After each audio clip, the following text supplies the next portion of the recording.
जय हिंद मेरे सभी प्यारे भाइयों को। मैं राहुल एक बार फिर से आप सभी का आपके परिवार स्टडी IQ में स्वागत करता हूं। तो कैसे हो आप सभी। तो आज हम करेंगे कंपाउंड इंटरेस्ट का पार्ट 6। तो देखिए अब आज क्या करने वाले हैं हम, जैसे अभी तक हमने बहुत सारी चीज़ें पढ़ ली हैं, ठीक है। तो आज मैं आपको सिखाने वाला हूँ किस तरीके से, एक सेकंड रुकिए बस। तो आज हम क्या करने वाले हैं, मैंने अभी तक आपको जैसे बहुत सारी चीज़ें सिखाई हैं, पर अगर कहीं पर भी इस तरह से क्वेश्चन आ जाए, अभी क्वेश्चन लैंग्वेज में भी दूंगा बट पहले कुछ चीज़ें समझा देता हूँ।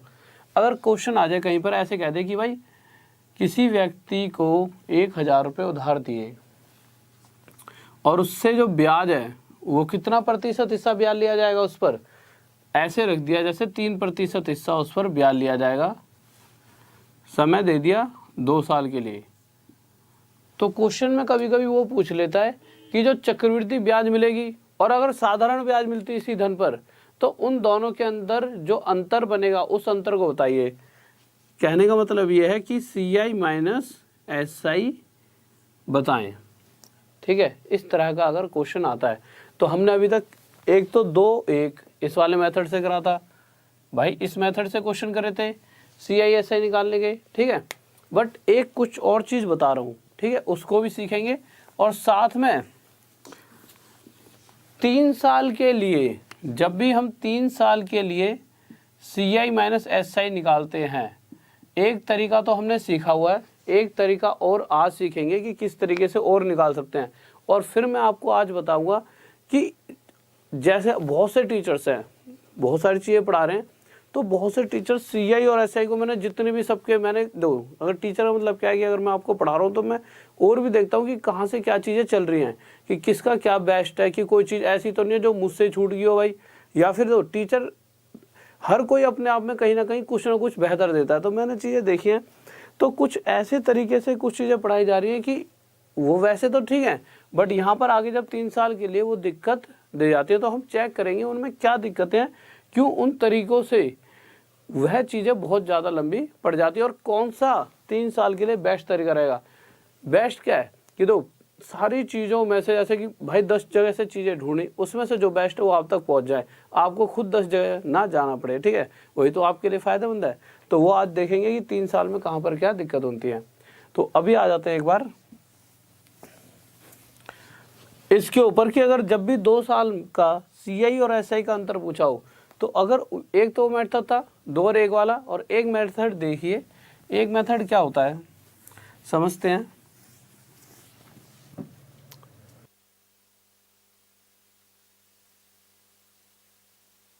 तो देखिए जब भी वो 2 साल की बात करता है, सिर्फ 2 साल की, ध्यान रखेंगे, और वो हमसे क्या पूछ लेता है, CI और SI का अंतर और रेट परसेंट। तो अलग अलग रेट परसेंट के लिए अलग अलग CI और SI का अंतर होता है।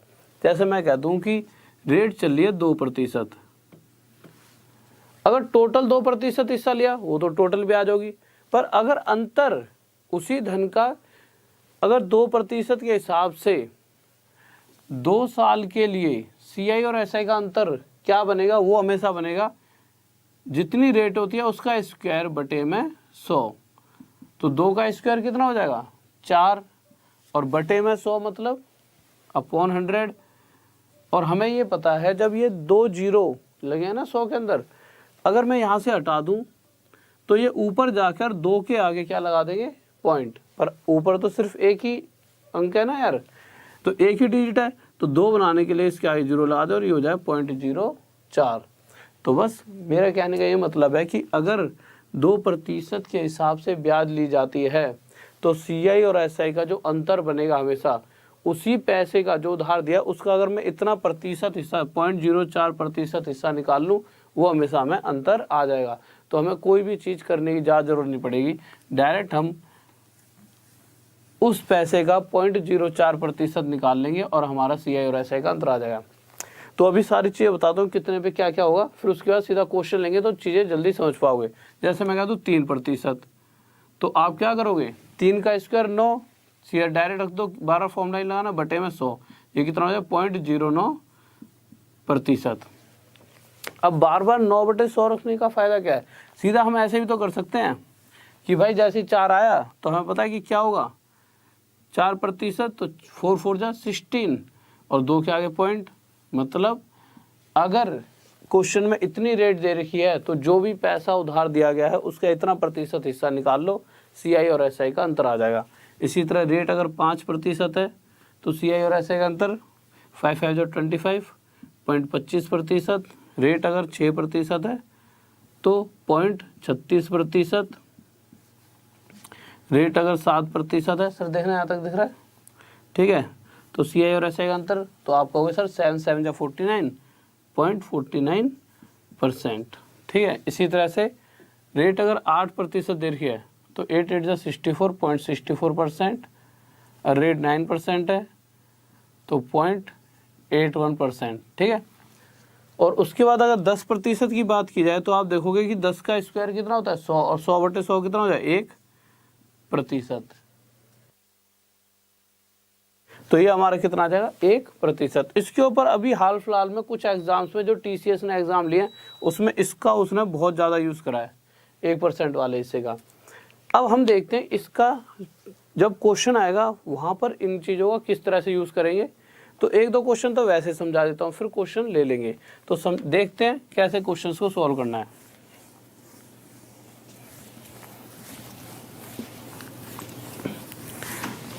अब बहुत से बच्चे ऐसे होंगे जिसने ये चीज़ पहले ही पढ़ रखी होगी और इसी चीज़ के बाद इसी कंसेप्ट को आगे ले आते हुए उसने 3 साल के लिए भी इसी तरीके से क्वेश्चनों को सॉल्व करना सीखा होगा। पर एक चीज़ हमेशा याद रखना, 2 साल के लिए ये बहुत बेस्ट है। जो चीज़ें बता रहा हूँ उसे ध्यान से सुनते रहना, क्योंकि 2 साल के लिए जो बेस्ट है और उसी तरीके से ही करना ज़्यादा बेटर है। 2 साल के लिए बहुत बेस्ट है ये वाला कंसेप्ट, पर जैसे 3 साल के लिए आप कूदते हो ये चीज़ें आपको आगे जाके दिक्कत देंगी ही देंगी। और अभी समझाने से फ़ायदा नहीं होगा, मैं करके बताऊंगा कि क्वेश्चंस उठाएंगे और उसे दोनों तरीक़ों से करेंगे। एक तो इस वाले वे से 3 साल वाला और एक दूसरे तरीके से, मतलब 4-5 तरीके हैं जो अलग अलग टीचर्स ने पढ़ा रखे हैं। सबसे मैं बताऊँगा सबसे बेस्ट वे जो है, फिर मैं आपको बताऊँगा कि हमेशा एग्जाम में अगर उस वे से करोगे तो पक्का आप औरों से जल्दी आंसर दे पाओगे। तो पहले तो अभी तो 2 साल के क्वेश्चन हैं, इनके ऊपर बात कर रहे हैं तो इन्हीं को देख लेते हैं। तो अगर मैं आपसे कह दूँ कि मैंने आपको 1000 रुपये दिए, चीज़ों को समझ लेंगे, ठीक है, फिर क्वेश्चंस करेंगे आगे। और रेट % ले ली, ये होता है हमारा मूलधन। हिंदी में लिखने की कोई ज़रूरत नहीं, आप समझ गए, मतलब प्रिंसिपल जो पैसा दिया गया। रेट ले ली मैंने 3%, टाइम ले लिया मैंने 2 साल, और मैं आपसे पूछ लूँ CI और SI का अंतर।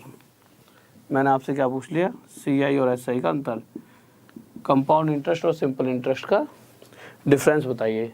तो आप क्या करोगे, आपको पता है अगर रेट 3% है तो CI और SI का अंतर, इस वाले धन का कितना प्रतिशत हिस्सा निकालना पड़ेगा। तो 3% है तो 3 3 9, 0.09%। इस धन का इतना प्रतिशत हिस्सा अगर हम निकाल देंगे तो वो हमें CI और SI का अंतर मिल जाएगा। तो डायरेक्ट मैं क्या करूँगा, इस वाले धन का जो ये वाला पैसा है जो उधार दिया गया है उसका 0.09% निकाल कर देख लेंगे। अब इस वाले बात में तो किसी बच्चों को डाउट नहीं है कि 0.09% कैसा है। ये अभी थोड़ी देर पहले सारी चीज़ें मैंने भी लिखवाई हुई थी आपको, ठीक है। अब इसको एक बार मिटा देता हूँ। तो मैं इसका इतना प्रतिशत जब निकाल कर देखूंगा तो प्रतिशत हटेगा, सबसे पहले नीचे क्या आ जाएगा 100, पॉइंट हटेगा नीचे क्या आ जाएगा 100, 1 2 3, 1 2 3, कितना आ गया 9/10, और 9/10 को क्या ले सकता हूँ मैं 0.9।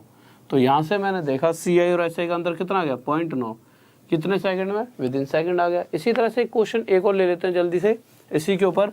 अगर कहीं ये लिखा होता, अगर इस तरह से दे दिया होता, और ये तो वैसे भी आसान सा है, ठीक है। इसको फिर इसके बाद अगर ये दे रखा हुआ, पहले तो इसी वे से करते हैं, ठीक है। अगर क्वेश्चन ऐसे दे रखा होता, उसने क्या था 5000, रेट देता हमारे को 6% और टाइम 2 साल का, अंतर पूछ लेता, ठीक है।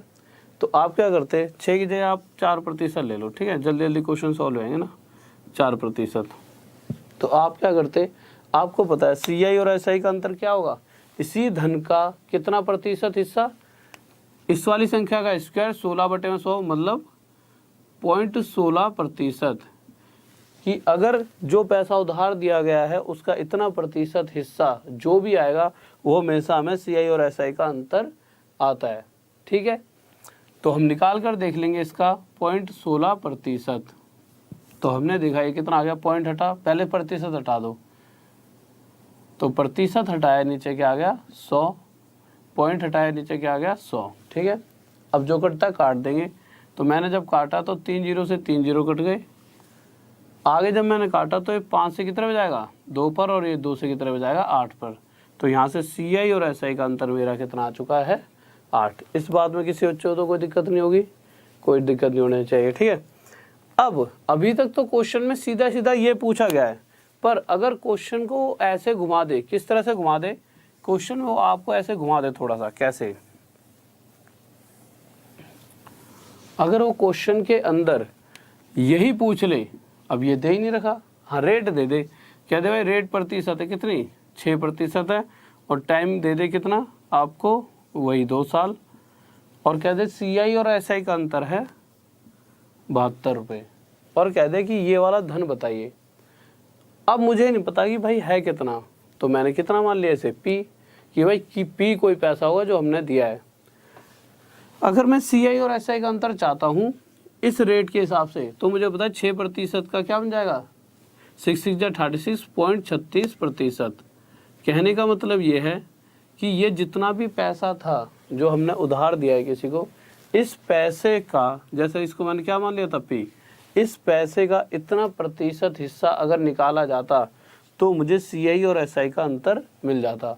तो साफ साफ मैं कह सकता हूँ कि जो ये पैसा P है, अगर इसका 0.36% निकाला जाएगा तो मुझे क्या मिलना चाहिए था, ये 72 के बराबर आना चाहिए था। तो ये बराबर आना चाहिए था 72 के। अब हमें इसकी वैल्यू चाहिए, तो सॉल्व कर लेते हैं। प्रतिशत हटेगा, नीचे 100 आ जाएगा, पॉइंट हटेगा, फिर से नीचे 100 आ जाएगा।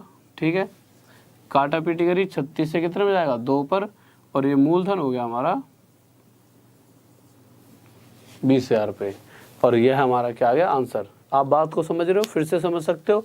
देखो इस वाले धन का इतना प्रतिशत हिस्सा, जो भी वैल्यू आती है वो CI और SI का अंतर आता, तो मैंने इसका इतना प्रतिशत निकाल कर देखता हूँ, बट यहाँ देखा कि इसका इतना प्रतिशत जो है वो पहले दे रखा क्या है 72, तो मैंने यहाँ पे लिख दिया भाई, बस कैलकुलेट कर आंसर आ गया। इसी तरह एक क्वेश्चन आप जल्दी से सॉल्व करना, ठीक है। तो जल्दी से देखते हैं, फिर इसका लेवल, फिर मैं आपको क्वेश्चन देता हूँ अच्छे या फिर ऐसा करते हैं क्वेश्चन ही ले लेते हैं। सर पहला क्वेश्चन लगा दीजिए जल्दी से, एक बार देखते हैं क्वेश्चंस के अंदर, क्वेश्चन की लैंग्वेज पढ़िए और आप आंसर दिए सबसे पहले, ठीक है। तो सर जल्दी से आंसर देना है सभी को, और क्वेश्चन आ गया सर सबसे पहला। तो देखिए पहला क्वेश्चन लग चुका है।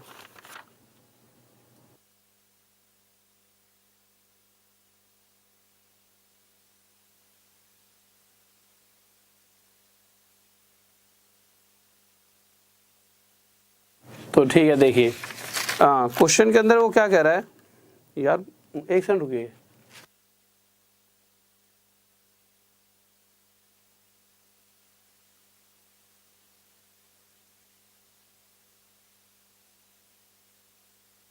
दो क्वेश्चन के अंदर ना थोड़ी सी इंग्लिश में लैंग्वेज में थोड़ी सी दिक्कत है, ठीक है। उस चीज़ को मैं वैसे ही समझाता हूँ, इसीलिए मैं यहाँ पे लिखवा रहा था, ठीक है। क्वेश्चन के अंदर हल्की सी लैंग्वेज में दिक्कत है। क्वेश्चन क्या कह रहा है कि कोई पैसा है, मुझे नहीं पता कितने रुपए हैं जो उधार दिए गए हैं, और कह रहा है कि रेट परसेंट है हमारा 3%। कह रहा है कि कोई पैसा उधार दिया गया, अगर 3% के हिसाब से 2 साल में देखा जाए तो CI और SI का जो अंतर है, इंग्लिश में थोड़ी सी लैंग्वेज में गलत है, ठीक है। तो आप इस बात को समझना, जहाँ पे लिखवा रहा हूँ उस चीज़ के हिसाब से उसको चेंज कर लेना। तो कह रहा है CI और SI का जो अंतर है वो कितना दे रखा है हमारे को 54 रुपीज़। तो पूछना चाहता है कि वो धन है कितना, ठीक है।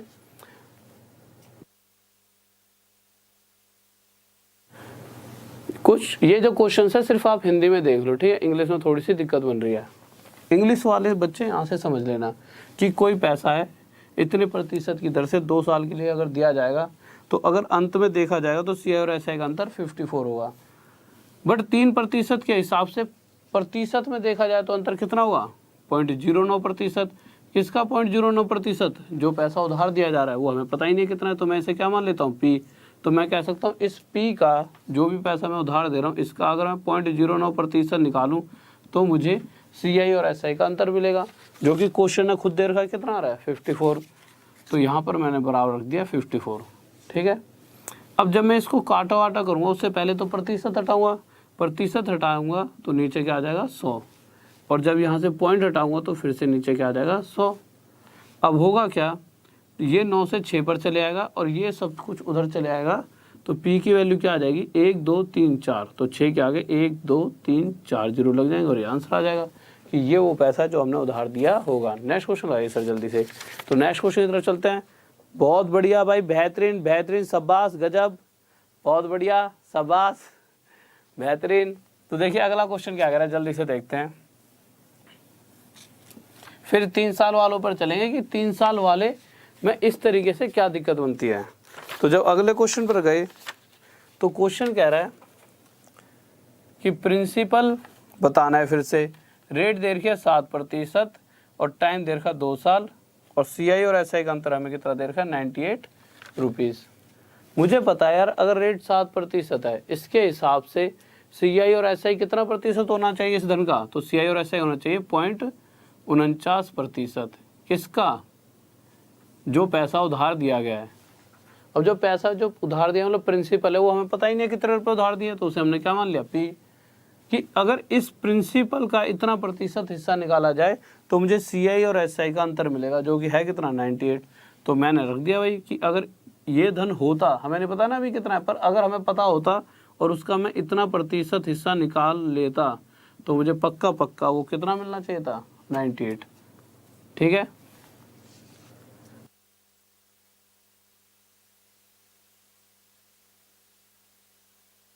स्टूडेंट इसकी भी इंग्लिश थोड़ी सी गलत है क्वेश्चंस की। ठीक है, तो थोड़ा सा बस जो चीज़ यहाँ पे समझा रहा हूँ इसके हिसाब से इन चीज़ों को समझ लेना। ठीक है, तो देखिए बस अब इसे सोल्व कर लो, हमें इसी की तो वैल्यू चाहिए। तो प्रतिशत हटाया, नीचे कितना आ गया 100, पॉइंट हटाया, नीचे कितना आ गया 100, जो कटता काट दो। 49 से कितना पर चलेगा 2 पर।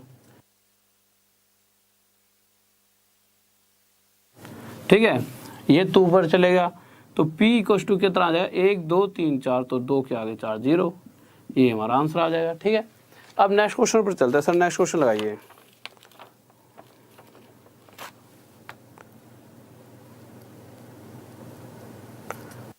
हाँ, तीसरे की इंग्लिश ठीक है, तीसरे वाला लगे रहने दो। ठीक है, तो तीसरे क्वेश्चन पर आओ। तीसरा क्वेश्चन क्या करा यार, तो हम तीसरे क्वेश्चन पर आए। अच्छा एक चीज़ और, इस बात में किसी बच्चे को डाउट तो नहीं, जैसे 7% था तो मैंने क्या कहा CI और SI का अंतर कितना हो गया था 0.49%। अगर कोई बच्चा अभी नया जुड़ा है तो ये सोचेगा कि ये 0.49 आया कहाँ से है, तो आया कहाँ से है, तो इसका एक फॉर्मूला बताया था मैंने। क्या बताया था कि CI और SI कितना प्रतिशत है, तो उसके लिए क्या करते हैं, इस वाली जो रेट दे रखा है उसका स्क्वायर बटे में 100, इतना प्रतिशत, जैसे 7 का स्क्वायर बटे में 100। सर क्वेश्चन हटा दो। ठीक है, तो क्या होगा कि पिछला जो क्वेश्चन था उसके अंदर जो कोई बच्चा अगर सोच रहा हो 0.49 के यहाँ से आया, तो हम क्या करते थे, इस वाली संख्या का स्क्वायर बटे में 100, तो ये कितना हो जाता था 49 बटे में 100, मतलब 0.49, और इतना प्रतिशत हिस्सा। तो इसी तरह से अगर अगला क्वेश्चन देखा जाए तो क्वेश्चन लगाइए सर। अब क्वेश्चन में क्या दे रखा है, अगले में क्वेश्चन और थोड़ा तगड़ा दे दिया है। क्या कह रहा है, कह रहा है कि 5,000 रुपये, कितने रुपये उधार दिए गए 5,000 रुपये, और इस बार हमें रेट पता ही नहीं कितने % रेट है, तो हमने क्या करा, रेट को R% ही मान लिया। हमें R की वैल्यू चाहिए। ठीक है, और हमें अंतर दे रखा है कितने रुपये 72 रुपये, और टाइम दे रखा है हमें कितना 2 साल का। अब हम तो खेल ही इस पर खेल रहे थे और हमें यही नहीं पता, अब क्या करेंगे। तो मुझे ये बात तो पता है कि अगर मुझे ये जानना हो CI और SI का 2 साल में कितना प्रतिशत बनेगा अंतर, तो इस वाली संख्या का स्क्वायर बटे में 100%। तो कहने का मतलब ये है कि इस धन का इतना प्रतिशत हिस्सा अगर निकाल लिया जाए तो हमें CI और SI का अंतर मिलेगा, जो कि कितना दे रखा है क्वेश्चन में 72।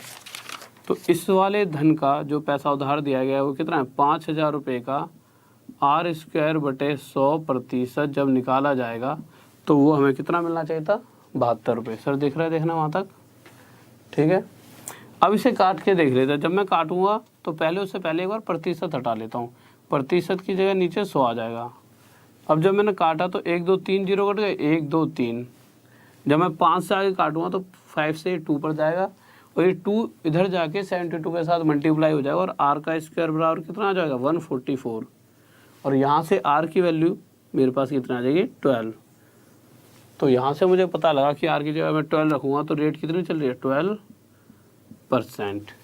तो यहाँ से मुझे दर भी निकालनी आ गई कि अगर दर ना दे रखी हो तो हम दर कैसे निकाल सकते हैं। यही डाउट रहता है बच्चों का कि सर अगर दर पूछ ले तो रेट पूछ ले, तो अब हमने रेट भी निकालनी सीख ली। अब अगला क्वेश्चन देखते हैं। सर अगला लगा दीजिए, नेक्स्ट क्वेश्चन लगा दीजिए। लगा दिए तो अगला क्वेश्चन देखिए। तो नेक्स्ट क्वेश्चन देखो क्या है, तो आपके सामने बोर्ड पर आ रखा है, जल्दी से देखिए। तो एक सेकंड देखते हैं, फोर्थ क्वेश्चन इंग्लिश ठीक है कि नहीं है। तो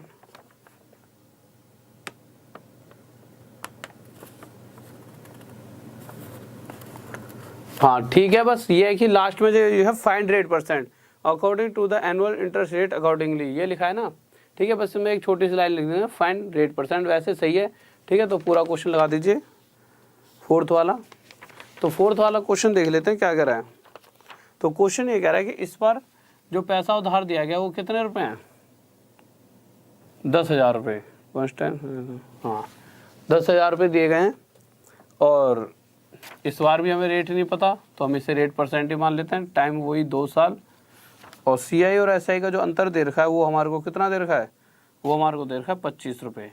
तो क्वेश्चन ये पूछना चाहता है हमसे कि रेट परसेंट बताइए। तो हमने अभी तक क्या सीखा है कि रेट परसेंट कैसे निकाला जाता है। अगर मैं जानना चाहूँ CI और SI कितना प्रतिशत है इसका, तो उसके लिए क्या करते हैं, इस वाली संख्या का स्क्वायर बटे में 100%। तो कहने का मतलब क्या है, इस धन का इतना प्रतिशत हिस्सा जो मिलेगा मैं, वो CI और SI का अंतर मिलेगा जो कि कितना है 25। ठीक है, कुछ गिर गया राख में। तो इसका 10,000 का इतना प्रतिशत हमें क्या मिलना चाहिए, हमें मिलेगा 25। तो बराबर में क्या रख देंगे 25। अब सोल्व करके देख लेते हैं। जब मैंने सोल्व करा तो पहले उससे पहले प्रतिशत हटेगा, प्रतिशत हटेगा नीचे 100। थोड़ा सा इधर लिख देते हैं 25 को, साफ दिख रहा है। ठीक है, अब क्या करा 1 2 3 4 से 1 2 3 4 जीरो काट दिए। आर का स्क्वायर इक्वल टू कितना आ गया हमारा 25 और यहाँ से आर आ जाएगा हमारा 5%। ये हमारा आंसर आ गया। अब हमने ये चीजें सीख ली हैं। ठीक है,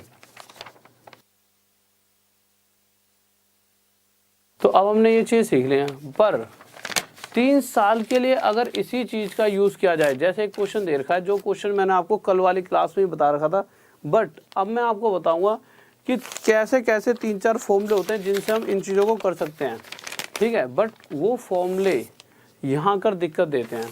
पहला इस तरीके से करके देखेंगे क्वेश्चन को, क्वेश्चन दे रखा है एक बार देख लेते हैं, फिर मैं आपको बताऊँ सबसे बेस्ट तरीका कौन सा है। आप कंपेयर करके देखना कि हाँ कि किस तरीके से सबसे जल्दी क्वेश्चन हो रहे हैं। तो क्वेश्चन सर लगा दीजिए 5वां क्वेश्चन एक बार। तो 5वां क्वेश्चन हमने देखा क्या कह रहा है। 5वें क्वेश्चन में दे रखा है, हमें नहीं पता कि कितने रुपए उधार दिए गए, रेट परसेंट दे रखा है 5%, टाइम दे रखा है इस बार 3 साल। ठीक है, और CI और SI का अंतर दे रखा है कितना हमारे को 305 और हमसे पूछा प्रिंसिपल बताइए। अब आप सभी के दिमाग में क्या आएगा, एक बार क्वेश्चन पढ़ लिया आपने। ठीक है, अब आप सभी के दिमाग में क्या आएगा कि सर इसी वाले मेथड से करो कि 5 का स्क्वायर बटे में 100। तो कुछ बच्चे सोच रहे होंगे 3 साल है तो 5 की क्यूब कर दो। तो देखिए ऐसा नहीं होगा। क्यों, जो ये वाला मेथड है ना, एक तो मैंने आपको कुछ चीज़ें मिस कर दी हैं, बताई नहीं है बीच में, ध्यान से अब सुन लेना। 2 साल के लिए जब निकाल रहे थे और यहाँ 3 साल ना होकर क्या होता 2 साल, तो हम क्या करते थे, एक फॉर्मूला होता है A + B + A × B / 100। क्योंकि कुछ बच्चे ये भी सोच रहे होंगे अभी तक कि सर ये कहाँ से पता लगा कि भाई ये अंतर होगा, कि इसका स्क्वायर बटे में 100 अंतर क्यों होगा। तो इसलिए होता है, देखो ये पहले साल की रेट परसेंट, ये दूसरे साल की रेट परसेंट। अगर वो सिंपल इंटरेस्ट की बात करेगा तो यही दोनों जुड़ जाएंगी। अगर वो सिर्फ सिंपल इंटरेस्ट की बात करता है तो इन्हीं दोनों को जोड़ दे। जैसे 5% ही रेट दे रखी है तो दोनों साल 5-5 के हिसाब से लेगा। सर क्वेश्चन हटा दो थोड़ी देर के लिए, ठीक है। अगर 2 साल की बात की होती, सिर्फ समझा रहा हूँ, तो हम क्या करते हैं, यहाँ 5 और यहाँ 5, तो टोटल 10% हिस्सा साधारण ब्याज बन जाता। अगर कंपाउंड इंटरेस्ट की बात करेंगे तो ये पूरा फॉर्मूला होता है कंपाउंड इंटरेस्ट का 2 साल के लिए हमेशा।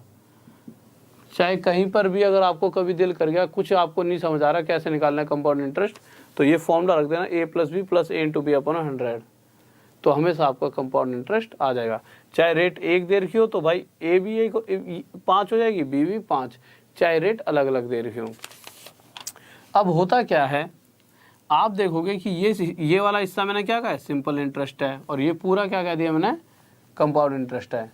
तो आप क्या करोगे, ए की जगह क्या रखोगे 5, बी की जगह भी 5, क्योंकि रेट ए की चल रही है, फिर a/b 5/5/100। तो आप मुझे एक साफ साफ चीज़ आपको दिख रही होगी कि इस पूरे में से, ये पूरा सी आई है ना, पूरा हिस्सा, इस पूरे में से अगर मैं इस वाले a+b को हटा दूँ, a+b मतलब SI को हटा दूँ, तो कहने का मतलब क्या, इस पूरे CI में से अगर मैं सिर्फ किसको हटा दूँ, इस वाले हिस्से को मतलब SI को हटा दूँ, तो मुझे क्या मिलेगा, मुझे सिर्फ मिलेगा a/b/100। तो यही मैंने क्या कहा था, CI और SI का अंतर क्या होता है, a/b/100। अब जब रेट एक ही चल रही है तो यही आपस में 2 बार मल्टीप्लाई हो जाती है। इस वजह से हम डायरेक्ट क्या लिख देते हैं, 5 का स्क्वायर बटे में 100, और ये हो जाता था 0.25%। ठीक है, इस बात को मुझे पहले बताना चाहिए था, बट कोई दिक्कत नहीं, अब बता दिया। अब आप इस चीज़ को समझ गए होंगे। ठीक है, अब देखिए ये तो हो गया भाई 2 साल के लिए। अगर टोटल देखना होता CI, तो CI टोटल कितना होता, 5 और 5 10, प्लस में 0.25, और ये हो जाता हमारा 10.25%, यही तो बनता। अब बात आती है 3 साल की बात कर रहे थे हम, तो 3 साल में क्या होगा यार, अगर इस वे से करना चाहे, बहुत सारे बच्चे सोचते हैं कि सर इसी वे से 3 साल का भी निकालें, निकल जाएगा। अब होगा क्या पहले हम ये निकालेंगे, अगर 2 साल, अगर 3 साल की बात है तो तो पहले इस फॉर्मूले को लगाया, ये फॉर्मूला बस 2 के लिए लग सकता है। ठीक है, तो पहले लगाया, उससे ये आ गया। फिर इसके बाद क्या करेंगे, इसे ए मान लेंगे, 10.25% मल्टीप्लाई, और जो तीसरे साल के लिए जो है उसे फिर से 5% मानेंगे, सॉरी यहाँ प्लस आएगा, और प्लस में a/b/100, मतलब इसका और इसको मल्टीप्लाई। तो क्या ये आसान लग रहा है आपको, इतना बहुत लंबा लेंथ हो जाता है। और 1-2 अगर आप जाओगे तो किसी के कहीं पे नोट्स मिलेंगे तो उसमें इस मेथड से भी पढ़ाया हुआ है। तो इस मेथड से मैं कहूँगा, इन जब भी 3 साल की बात आएगी तो प्लीज़, सिर्फ 2 साल तक के लिए मेथड बेस्ट है, पर 3 साल की बात आएगी तो इस वाली उलझन में मत पड़ना। वो तो 5% है, अगर 6% आ जाए, 7% आ जाए, आप कैलकुलेशन करते करते ही थक जाओगे। आप इस बात को, मेरी को समझ रहे होंगे।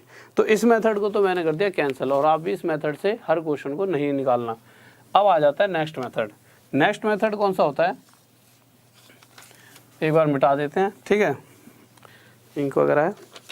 नेक्स्ट मेथड है हमारा 3a का स्क्वायर a की क्यूब। इस मेथड में क्या होता है, इस फॉर्मूले को अगर हम यूज़ करेंगे तो हमें CI और SI का, जैसे हम पिछले वाले में फॉर्मूला क्या था हमारा, a/b क्या मतलब, पिछला फॉर्मूला क्या था, 2 साल के लिए फॉर्मूला था हमारा a का स्क्वायर, मतलब जो भी रेट दे रखी है बटे में 100, यही तो फॉर्मूला था। पर अगर 3 साल के लिए CI और SI का अंतर निकालना है तो हमारा फॉर्मूला बन जाता है ये। ठीक है, अब होगा क्या, बच्चों को बता दिया जाता है कि CI और SI का अंतर बन जाएगा, सिर्फ इसको निकाल लो, किसको निकाल लो, इसको, और यही CI और SI का अंतर बन जाता है। पर जिस बच्चे ने इस तरह से पढ़ाई करी है, बहुत सारे बच्चों को मैंने पूछा कि भाई पढ़ के आए हो तुम, तो बच्चा कहता है सर ये वाला जो इधर का हिस्सा है ना, यही हिस्सा हमारा हमेशा CI और SI का अंतर होता है। पर इस वाली चीज़ की वजह से बच्चा इतना कंफ्यूज हो जाता है कि अक्सर क्वेश्चंस को गलत कर देता है। ऐसा नहीं है कि इधर वाला हिस्सा CI और SI का अंतर नहीं है, पर इसका अगर पूरे वे से यूज़ ना किया जाए तो बहुत से क्वेश्चंस में 8-9% के बाद इसमें दिक्कत बनने लग जाती है। और वो दिक्कत क्या बनती है वो आप कभी ना कभी आप सबने देख ही ली होगी, ठीक है। तो इस मेथड को भी मैं कहूँगा कि इससे भी आप नहीं करोगे, ज़्यादा अच्छा रहेगा। मैं सिर्फ आपको बता सकता हूँ कि किस मेथड से मत करो। दो हर चीज़ अच्छी है, हर किसी के पास कुछ ना कुछ अच्छा होता है, पर कोई एक आधी चीज़ जो ऐसी होती है जो मुझे ऐसा लगता है कि जिसमें बच्चों को इतने सारे डाउट आए हैं, तो उनके हिसाब से इन चीज़ों को अगर नहीं करोगे तो ज़्यादा बेटर है इस वाले फॉर्मूले से। वैसे इस फॉर्मूले से अगर आप करना चाहो इस वाले को 5% वालों को, तो बहुत आसान सा करके देखते हैं, ठीक है।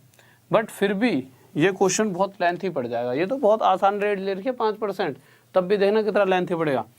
क्या होगा यहाँ 2 लाइन का मतलब क्या है कि यहाँ पर a का क्यूब लिखा है।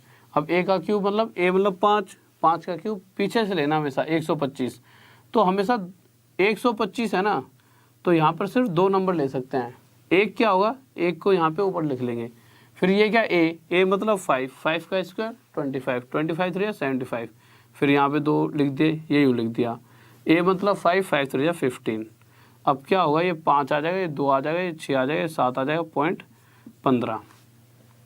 क्या था कि इस तरफ वाला हिस्सा पूरा पूरा CI और SI का अंतर होगा। ऐसा नहीं कि हर बार हो जाएगा, हर बार भी होगा, पर कुछ चीज़ें हमें सोचनी पड़ेंगी कहाँ पे क्या क्या गलती होती है। बट वो अभी नहीं बता रहा, मैं आपको जब लास्ट बिल्कुल CI और SI क्लास होगी उसमें बताऊँगा, क्योंकि अभी तो मैं इस मेथड को ही कह रहा हूँ कि मत करो, तो इस चीज़ को समझाने का कोई फ़ायदा भी नहीं है। अब ये हो गया CI और SI का अंतर, किसका, इस वाले धन का जो हमें पता ही नहीं है। तो मैं क्या कहूँ, इस धन का इतना प्रतिशत 0.7625% हिस्सा हमारा CI और SI का अंतर होगा, जैसे हम निकाल रहे थे।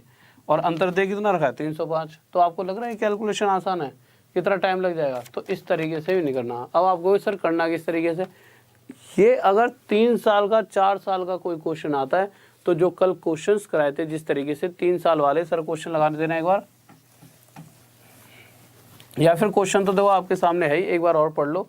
ये क्वेश्चन है, तो कल मैंने जिस तरीके से कराया था 3-3-1 वाले, उसी मेथड से करना है। क्वेश्चन पढ़ लीजिए। क्वेश्चन कह रहा है कि वो पैसा बताओ जो उधार दिया है, रेट 5% है, समय 3 साल है, जो हमें दे रखा है वो दे रखा है CI और SI का अंतर 3 साल में 305 है। तो मैंने आपको कल जो मेथड बताया था उसी मेथड का यूज़ कर रहे हैं सर। क्वेश्चन उठा दो जो, तो क्या बताया था, 3 साल के लिए 3-3-1 लिख लेंगे, इससे कैलकुलेशन बहुत ईजी हो जाती है। उसके बाद 5% था, इसको फ्रैक्शन में 1/20 1/20 लिख सकते हैं। मुझे नहीं पता कि कितना पैसा उधार दिया गया है, उसे मैं P भी मान सकता हूँ, X भी मान सकता हूँ, Y भी मान सकता हूँ। तो मेरी इच्छा हुई कुछ भी इच्छा संख्या मानने की, तो मैंने एक ऐसी संख्या मानी जो 20 से 3 बार पूरी तरह कट जाए। क्यों 3 साल, अगर 2 साल होता तो मैं देखता ऐसी संख्या जो 20 से 2 बार पूरी तरह कट जाए। तो 3 बार कटने के लिए 20 का क्यूब कर दिया, और कितना आ जाएगा 8000। तो मैंने मान लिया कि अगर 8000 रुपये उधार दिए होते तो होता क्या, पहले साल 1/20 हिस्सा 400 रुपये ब्याज,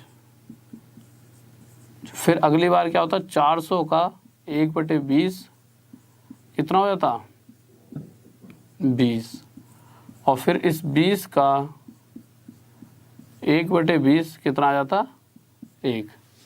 और मैंने आपको सिखाया क्या था, करना क्या आपको, इस 400 की मल्टीप्लाई इसके साथ कर देंगे, इसके 20 की इसके साथ, और इस 1 की इसके साथ। जबकि जब आप इस प्रोसेस को बार बार करोगे तो आपको पता लग जाए इस 400 को तो यहाँ मल्टीप्लाई करने की जरूरत ही नहीं है, क्योंकि CI और SI का जो अंतर होता है उसके लिए इस चीज़ की जरूरत ही नहीं होती। क्यों, ऊपर क्या आ गया 1200, और हमें पता है अभी तक हम करते आ रहे हैं CI और SI का जो अंतर होता है वो होता क्या है, इस ऊपर वाली लाइन को छोड़कर नीचे जो भी आई है 60 और 1, इनका टोटल ही हमें CI और SI का अंतर देता है।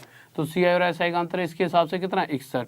ये 61 रुपये CI और SI का अंतर कब आया, जब मैंने अपनी इच्छा से 8000 रुपये मूलधन माना था, वो धन जो हमने उधार दिया, प्रिंसिपल मैंने कितना मान लिया था 8000, पर क्वेश्चन कह रहा है CI और SI का अंतर 61 ना होकर कितना होगा 305, जो कि 61 से कितने टाइम ज़्यादा है 5 टाइम ज़्यादा, 5 गुना ज़्यादा। तो इसी प्रकार जो पैसा माना है वो भी हमें 5 गुना ज़्यादा ही मानना चाहिए था। तो कितना हो जाए 40,000 रुपये, और ये हमारा क्या आ जाएगा आंसर। इसीलिए सिर्फ इस मेथड से, क्योंकि ये मैंने बताया भी इसलिए कि फेसबुक पे कुछ बच्चों ने कहा कि सर उस वाले मेथड से भी तो कर सकते थे, आप उस मेथड से भी करके देखना, और जो वो वाला मेथड था a+b+a*b/100 वाला, उससे भी करके देखना, आपको पता लगेगा कि ये ही सबसे बेस्ट मेथड है। तो ऐसा नहीं है कि इन चीज़ों इस मेथड से किसी और टीचर ने आपको नहीं पढ़ाया होगा, हर चीज़ें कहीं ना कहीं सब एक दूसरे की ही चीज़ें पढ़ा रहे हैं, बट आपके लिए सबसे बेस्ट क्या है, आप सब जगह टाइम वेस्ट करने की जगह, दो क्या हो सकता है कि आप 10 जगह जाओ, यार यहाँ से भी उठाऊँ, यहाँ से भी उठाऊँ मटेरियल, इससे भी पढ़ूँ, उससे क्या होगा 10 नोट्स पढ़ोगे अलग अलग, टाइम किसका वेस्ट, आपका। और सबसे ज़्यादा ज़रूरी चीज़ है क्या, वो सबसे ज़रूरी चीज़ है ही टाइम, कि जिसने टाइम बचा लिया वही पास। अब हम क्या करेंगे, तो हमारा काम क्या है, अगर हमने पढ़ाने के बाद भी आपको कहीं और से पढ़ना पड़े तो हमारा काम ही क्या है, टीचर का मतलब ही क्या होता है कि वो सारी चीज़ों को संजोकर कि जहाँ से बेस्ट बच्चे के लिए फ़ायदेमंद लगे उसी चीज़ को उसके लिए ला के रख दे। ये हमारी मेहनत का मतलब क्या है, हम ये मेहनत खुद कर लेंगे। तो आप इस चीज़ की टेंशन छोड़ देना कि सर बेस्ट पढ़ाएंगे कि नहीं पढ़ाएंगे। जो सभी बुक्स में से मुझे ऐसा लगता है कि ना ये चीज़ अच्छी है या फिर उनसे मेरा मेथड अच्छा है, वो चीज़ मैं आपके सामने रख देता हूँ। ऐसा नहीं सोचूंगा कि किसका मेथड है, बस जिस मेथड से सबसे आसानी से चीज़ें आपके पास पहुँच सके उस मेथड को आपके सामने रख दूंगा। तो बस टेंशन फ्री, बस जो पढ़ा रहा हूँ उसे पढ़ो, ये मत सोचो कि कहाँ से और पढ़ने की ज़रूरत पड़ेगी नहीं पड़ेगी, कुछ भी दिक्कत लेने की ज़रूरत नहीं है। हर वो चीज़ जो सबसे बेस्ट है आपके लिए वही आपको पढ़ाई जाएगी। तो बस आज की क्लास को यही ख़त्म करना चाहेंगे, ठीक है, और कल मिलेंगे और थोड़ी देर बाद आपकी क्लास स्टार्ट होगी ज्योमेट्री की। आज की क्लास बहुत ही प्यारी है ज्योमेट्री की, देखना सभी, ट्रिपलेट के ऊपर ही बेस्ड है वो भी, आज भी बहुत अच्छे अच्छे क्वेश्चन कराएं। तो थोड़ी देर बाद वो क्लास आपकी स्टार्ट होएगी 9:50 पर। तो 9:50 पे सभी बच्चे कृपया करके, क्योंकि देखो अगर आप एडवांस से भागोगे, अगर आप एडवांस मैथ से भागोगे, ज्योमेट्री वगैरह से भागोगे, तो आपको दुख होगा ही होगा आगे जाके। तो इसलिए एडवांस मैथ्स की क्लास को हमेशा लीजिए। और एक क्लास आपके लिए चलाई जाएगी जिसके अंदर जैसे होता है ना कि बहुत से टफ क्वेश्चंस आते हैं, और मैं हर बार यही बताता हूँ कि भाई टफ क्वेश्चन कोई नहीं होता, सिर्फ अगर मुझे नहीं आती कोई चीज़ तो मुश्किल है, और अगर मुझे आती है तो मैं क्या कहूँ आसान है। यही हर किसी बच्चे के साथ होता है, क्योंकि हम इंसान हैं, हम एक ही कैटेगरी के हैं, ठीक है। आज अगर मैं टीचर बन गया तो वो आज हूँ ना, कल तो मैं आपकी तरह ही था, ठीक है। तो हर किसी की थिंकिंग क्या होती है कि हमें अगर कोई चीज़ नहीं आती ना तो हमें मुश्किल लगने लग जाती है, तो जिस दिन आती है तो हम कहते हैं अरे यार ये तो आसान सा क्वेश्चन है, तेरे से नहीं हो रहा, फिर सामने वाले को भी दिखाएंगे हमें पता नहीं कितना आता है। तो चीज़ें ये है कि जब तक उसको भी नहीं आ रही सामने वाले को, उसको भी तभी मुश्किल लग रही है। तो कोई भी चीज़ मुश्किल और आसान नहीं होती, वो बस हमारे पे डिपेंड करता है कि हमें कितना आता है। तो यही है कि कुछ क्वेश्चंस होंगे ऐसे क्वेश्चन जो अक्सर आजकल आ रहे हैं पेपर्स में, जो टफ क्वेश्चंस आ रहे हैं, हम चेक करेंगे। दो टफ क्वेश्चन क्या है, टफ क्वेश्चन कुछ नहीं है, टफ क्वेश्चन क्या है कि अगर किसी से कहा टफ क्वेश्चन बना दो तो वो क्या करेगा, 2 से 3 क्वेश्चंस को मिक्स करके एक क्वेश्चन बना देता है, और वही हमारे लिए टफ क्वेश्चन हो जाता है। हम सोचते हैं कि यार इतने सारे मेथड, तो 3 चीज़ें जहाँ लग जाएं वही टफ क्वेश्चन लगने लग जाता है। तो हम यही सीखेंगे कि किस तरीके से किसी भी क्वेश्चन को तोड़ कर आराम से किया जा सकता है। आप खुद देखिए कि 3 लेवल भी तो बढ़ता है, तो वहाँ पे टाइम भी इसी हिसाब से मिलेगा उस क्वेश्चन के लिए। जैसे 3 क्वेश्चन ही सॉल्व करने हैं तो आराम से सॉल्व करो उस क्वेश्चन को, ठीक है। तो ये देखेंगे कैसे कैसे क्वेश्चन है। और अगर आप मुझे फेसबुक पर जुड़ना चाहते हो तो Rahul Deswal study IQ friend request भेज सकते हो, राहुल देसवाल स्टडी IQ। तो ओके स्टूडेंट,